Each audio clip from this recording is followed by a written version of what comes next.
evening mga ka-Doc Creek. So galing tayo sa Ali 44. Medyo napabayaan na.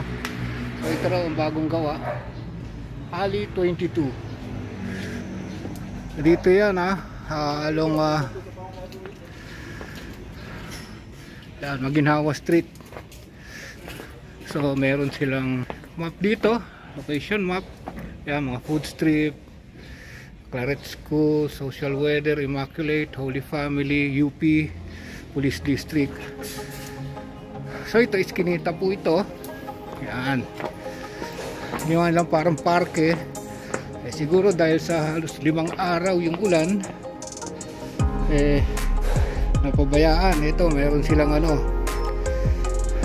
walkway, ped lane para sa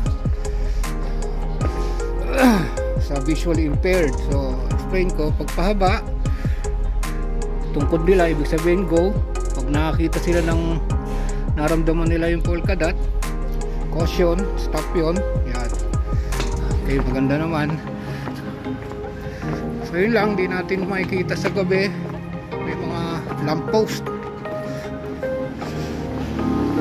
Maganda to.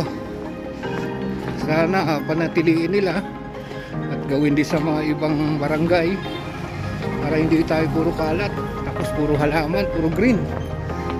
So yung pong kalsada dyan, yan na po yung Maginhawa.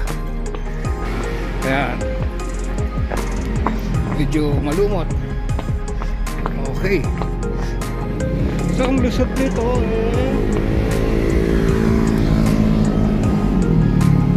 ito papuntang Pilcoa, papuntang UP. So ito po siya, Ali 22. Okay guys, yan ang maikli nating video. Yung mga nakikita natin sa paligid dito sa Quezon City at sa ibang lugar na napakipakinabang at masasabi nating maganda naman. Okay, hi mabu, kita-kits uli. God bless. Yahoo!